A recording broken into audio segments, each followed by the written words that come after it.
Mosaic, a daily news program from Link TV, presents a selection of news reports from independent and state-controlled broadcasters from throughout the Middle East.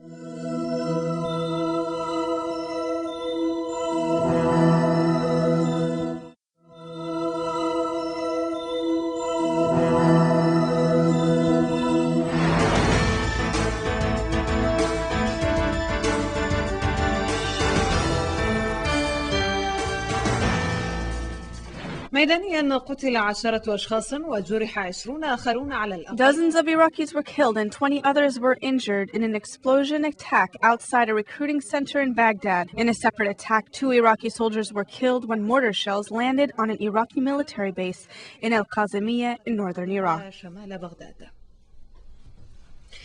هذا وقف العراقيون اليوم 3 دقائق صمت حدادا على أرواح قتلى الاعتداءين. Meanwhile, Iraqis stood 3 minutes in silence commemorating the casualties of 2 bloody attacks in the New Baghdad area and Al-Musayyib, which claimed the lives of 150 Iraqis, including 32 children, and injured 182 others. الجمعية الوطنية العراقية سورة الفاتحة على أرواح الشهداء، كما وقفت 100 سيارات في ساحة التحرير ببغداد ترحما على الضحايا. عمت مظاهر الحزن. Prime Minister Ibrahim al-Jafari and members of his cabinet, as well as members of the Iraqi General Assembly, read Quranic verses over the souls of the martyrs. Also, hundreds of cars stopped in Al-Tahrir Square in Baghdad to commemorate the victims. Sadness has overshadowed Iraq as the Iraqi people stood 3 minutes of silence in commemoration of the victims of the latest attacks in Iraq, including dozens of children. Life in Iraq came to a halt at midday for 3 minutes as people stopped what they were doing to mourn the children who lost their lives in the bloody attacks in the New Baghdad area and Al-Musayyib. Why did you leave, my son? Where are you, Muhammad? The sight of the catastrophe brings a lot of sad memories to people, which may explain why no children are playing there anymore. Only 1 week ago, children were playing under the shade of their safe homes. My 2 sons were only in the middle school. I lost my 2 dear children, Muhammad and Ahmad. This is Ahmad and this is Muhammad. What good did the attack bring? We lost our children to the attackers.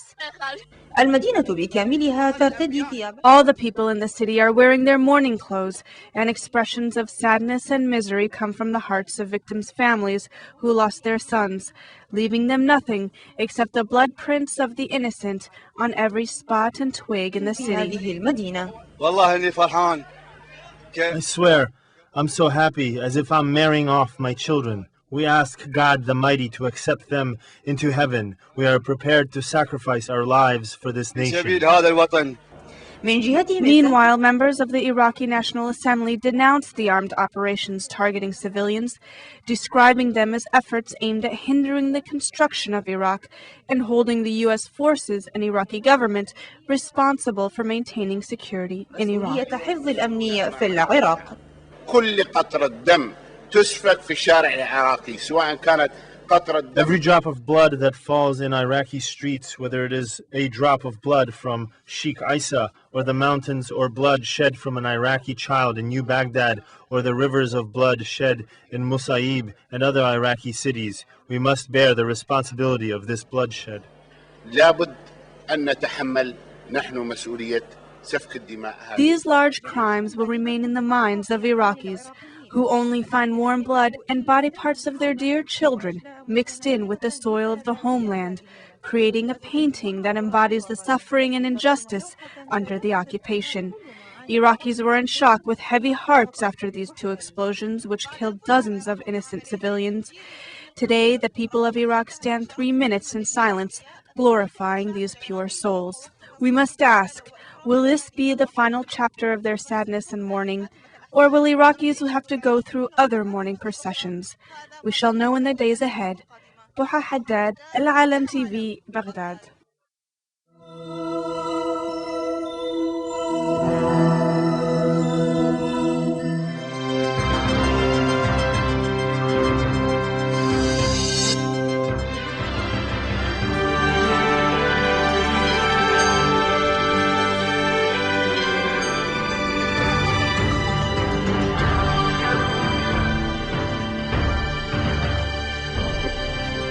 Jordan marked today the 54th anniversary of the passing away of the late King Abdullah bin al-Hussein, the first founder of the Hashemite Kingdom of Jordan.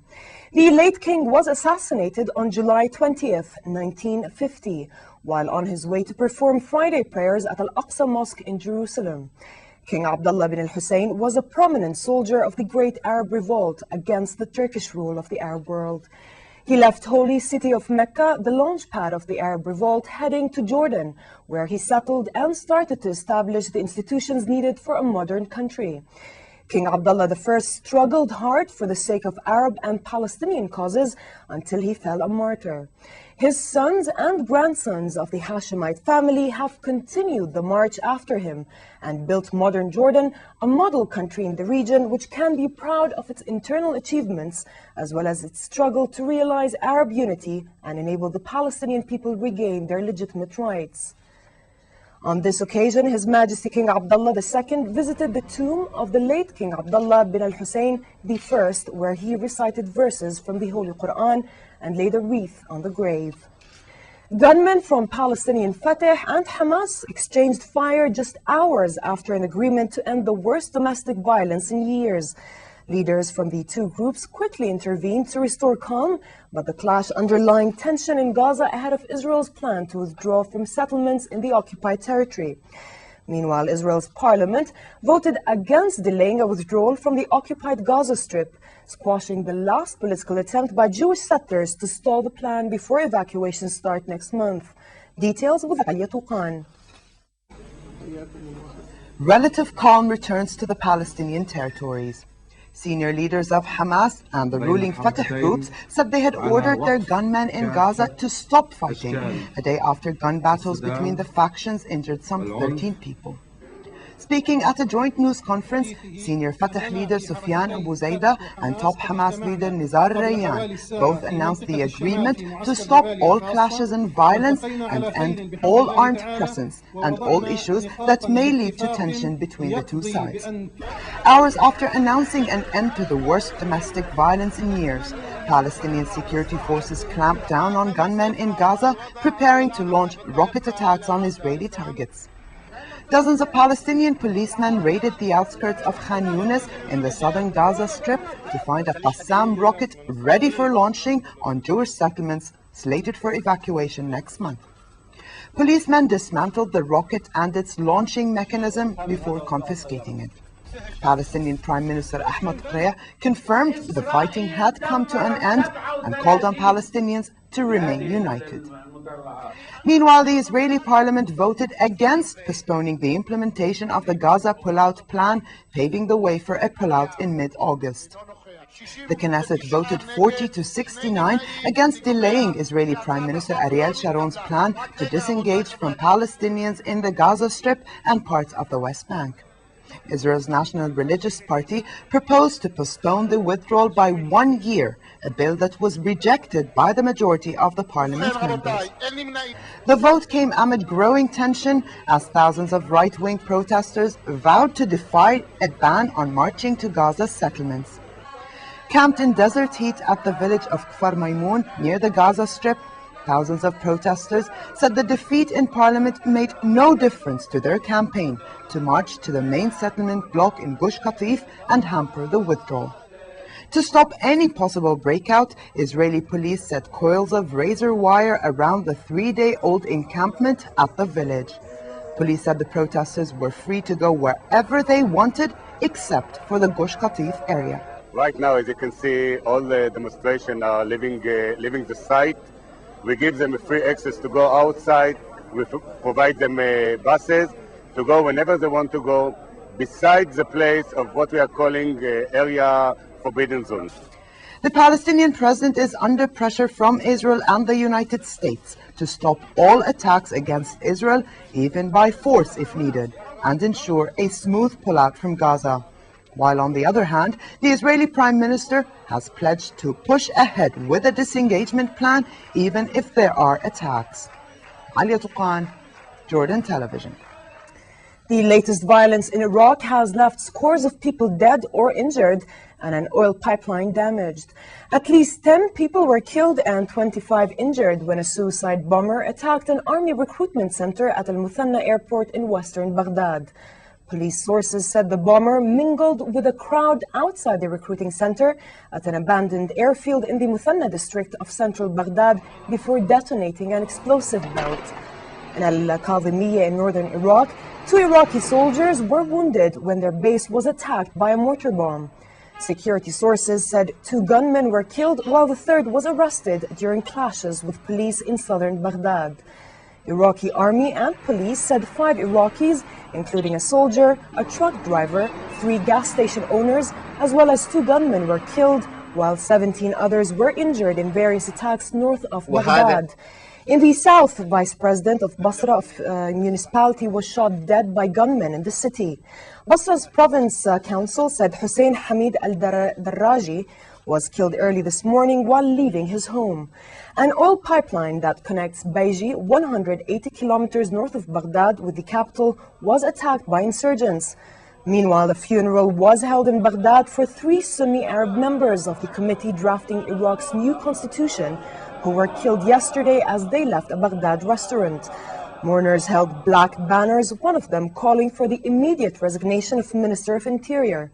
In protest over the killing, several Sunni Arab members of the team drafting Iraq's new constitution announced today the suspension of their membership. Despite their withdrawal, the head of the committee drafting the constitution said a first draft should be ready in the next 2 days. Meanwhile, Iraqi people across the country observed 3 minutes of silence to pay tribute to the victims of 2 deadly suicide bombings in Baghdad and Musayyib last week, which have killed over 100 people. Meanwhile, 3 British soldiers have been charged with war crimes for the alleged abuse of Iraqi detainees in the first case of its kind in Britain. A spokeswoman for the British Attorney General said the men were the first British soldiers to be charged under the International Criminal Court Act 2001. One of the soldiers was charged with the war crime of the inhumane treatment of Iraqi detainee Baha Musa, who died in custody in the southern city of Basra in September 2003. The other 2 were jointly charged with the war crime of abusing Iraqi civilians. The Attorney General said in a statement 8 other British soldiers, including a former colonel, would face military tribunals in connection with the alleged abuse of Iraqi detainees. Britain has investigated scores of deaths and injuries of Iraqis since joining the US-led invasion of Iraq in 2003. At least 11 people were killed in the Yemeni capital Sana'a in clashes with police in protests against subsidy cuts that nearly doubled petrol prices. Thousands of demonstrators smashed furniture in government offices, set fire to tires, blocked streets, and hurled stones at the offices of Prime Minister Abdel Qadir Bajamal. Demonstrators chanted slogans against the Prime Minister and the ruling party of President Ali Abdullah Saleh. Bajamal has said the government wants to cut $500 million a year of diesel subsidies as part of an economic reform program. Opposition parties say such measures will increase pressure on the poor and demanded instead a crackdown on corruption, which they blame for Yemen's economic problems. Meanwhile, thousands of members and supporters of the Muslim Brotherhood and their allies took to the streets of Cairo, calling on political reform and free and fair elections. Witnesses said that more than 2,000 members of the Brotherhood, along with their opposition groups, including the Kifaya Enough movement, gathered outside the journalist syndicate in central Cairo. They called on the government to end its emergency law and release political detainees. The demonstration comes as Egypt continues to prepare for its first multi-candidate presidential election, expected to take place in September.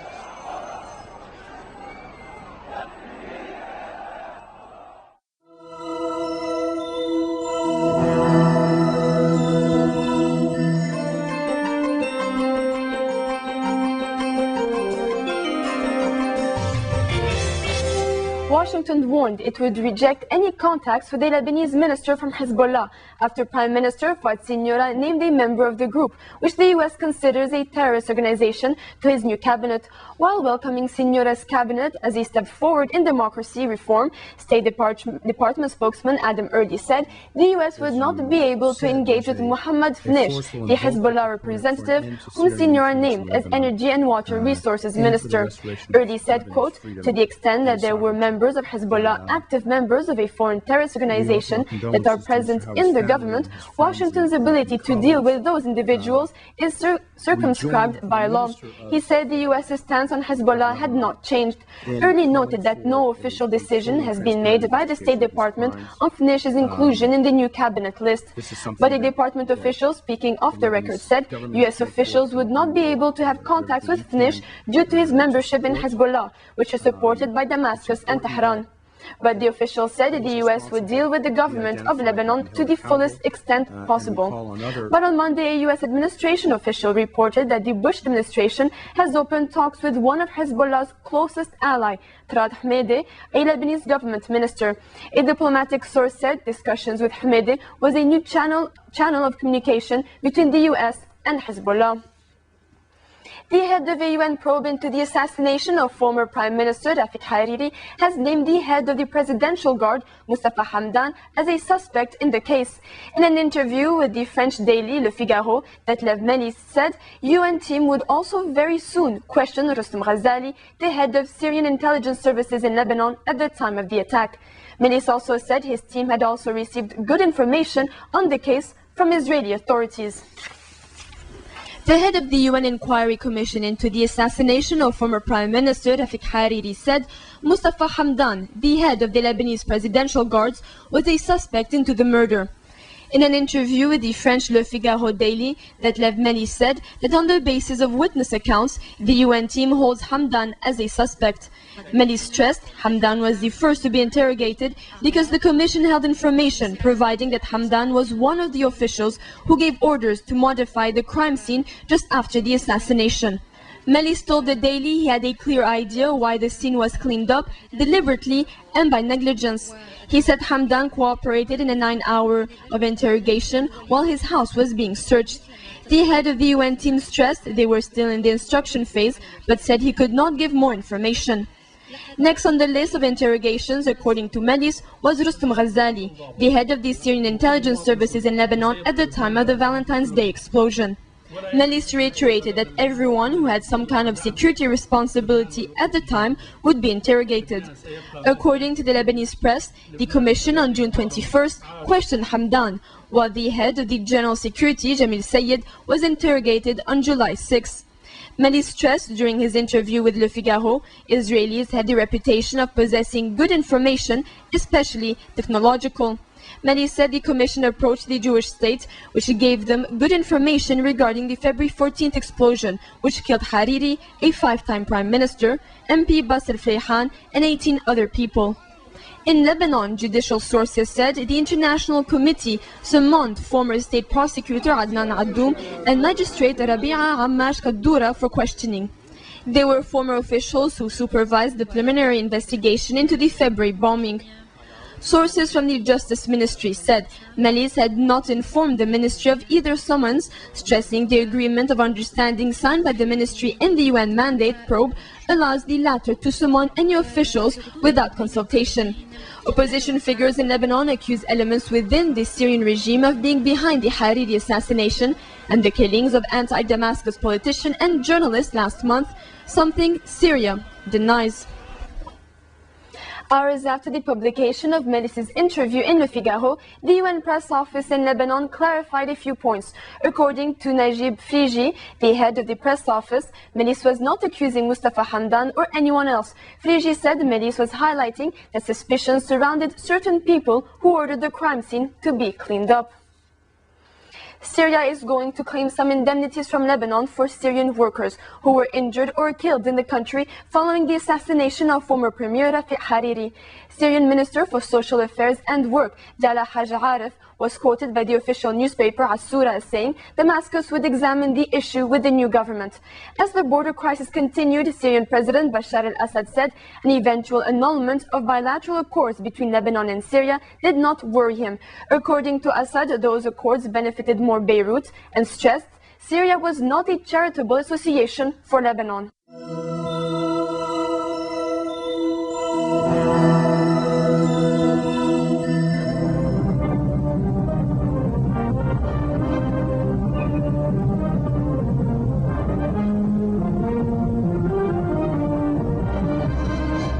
The Ministry of Information and the mass media organized a tour for a team of representatives from some local, Arab, and international broadcasting agencies in Damascus to take a first-hand look at the current situations regarding trucks crossing the Syrian border via Al-Dabosia Passage. The Dabosia Custom General Director, Abed Al-Hadi Darvish, confirmed that the reasons behind border congestion and traffic gridlocks are due to the narrow lanes of the passage, which links Syria with Lebanon, and also due to the increase in the number of tour and transit vehicles on this passage above and beyond its capacity. A lot has been said recently about the bad situation on the border as more motorists and travelers are using this gateway passage. It is one of the most important border passages that connect Syria with Lebanon. It is located 60 kilometers west of the town of Hamas.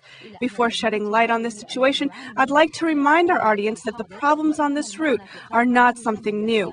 This border passage has been going through crises for a long time, especially in the past 2 years. Complaints from travelers and truck drivers have been on the rise. The situation has caught the attention of the Lebanese and the Syrian officials, who in turn held numerous meetings to discuss the current crisis on their borders. A meeting between the two countries, local municipalities, and transportation ministries was held on January 17, 2004. In this meeting, both sides discussed ways to improve the conditions on the passage and to find ways to expedite custom procedures at the border. Officials agreed that the problems on the border are stemming from narrow streets and small inspection area points that cannot accommodate the large number of vehicles and cargo trucks going in both directions. Lebanese and Syrian officials reached an agreement to remedy the situation.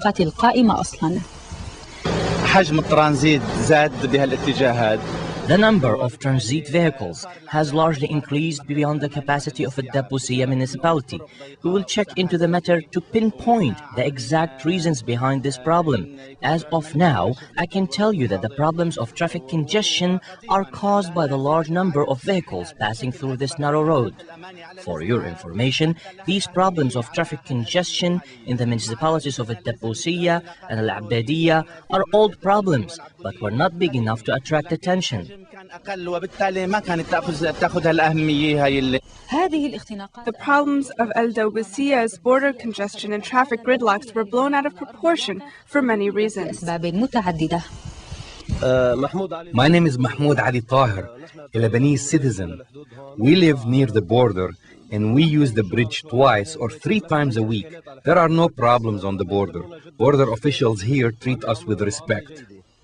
The bridge is only a 2-lane traffic flowing on both directions, or motorists often run into gridlocks. Motorists get stuck in this congested traffic and cannot see ahead of them. What else can they do? Are they going to fly? My name is Omar Jallout, an Iraqi trucker. The problem on the border is caused by the very narrow lanes on both sides of the traffic and caused by the large number of travelers who are using Al-Dabosia passage. We have been waiting here since 6 p.m. last night, and only now we just crossed over to Syria. I use this bridge a lot going from Lebanon to Baghdad, passing through Syria. I can assure you that there are no problems at this border security checkpoints. The only problem is the traffic congestion. For the past 3 or 4 days, lots of accommodations and arrangements have been made to ease the situation at the Syrian border. I swear to God, Syrian officials keep checking on us and asking people if they can be of any assistance. We did have problems here before, and had been harassed by border officials. I was sitting next to my car as some Lebanese motorists tried to run me over. To resolve these obstacles, we wish that both the Syrian and Lebanese officials would implement what has been agreed upon in their previous meetings. Both sides agreed on building a larger passage with wide lanes and expanding the customs checkpoints.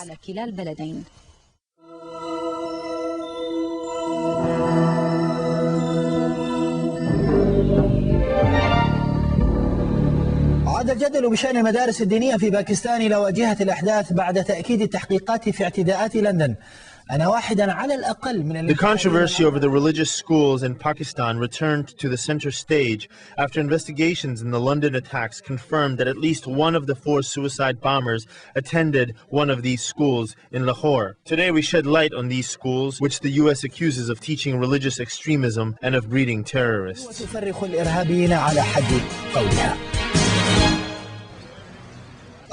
The road to the city of Peshawar along the Afghani borders takes you to the Haqqaniyat teaching school, one of the most prominent religious schools in Pakistan. Thousands of Pakistani, Arab, and Afghani students receive their traditional religious education here, memorizing the Quran and learning the fundamental principles of religion and Islamic laws. The nucleus of the Taliban movement emerged in the classrooms of these schools, and the Taliban leader Mullah Muhammad Omar was one of its graduates. These religious schools, which came to place in the mid-1960s, played a major educational role in Pakistan since the country did not offer free public education. This explains why these schools became the destination of many students seeking education from all over the country. However, the September 11 attacks and the subsequent developments brought attention to these schools, especially after the U.S. described them as a breeding ground for religious extremism. Pakistan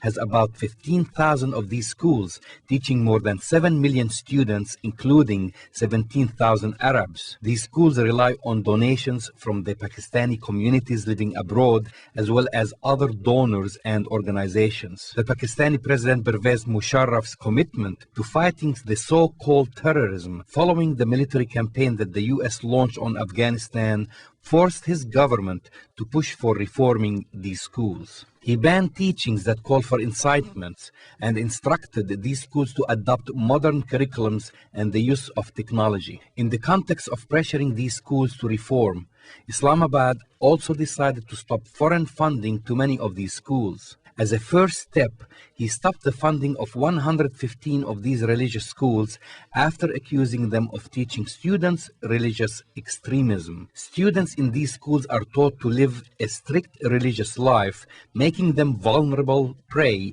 for extremism and violent ideologies. Furthermore, the Pakistani Ministry of Interior developed a plan to expel thousands of Arab and Afghani students as a way to get rid of the extremists. In another step, it prevented foreign students from attending these schools.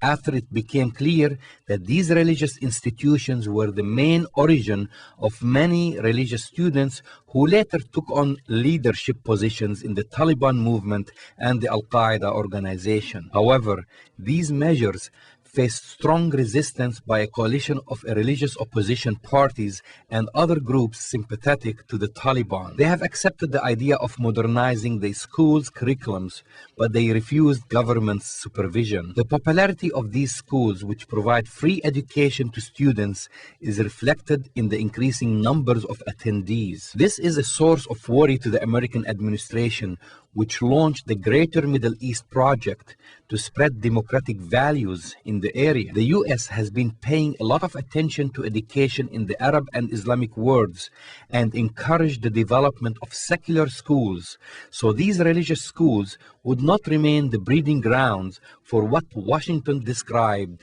as terrorists.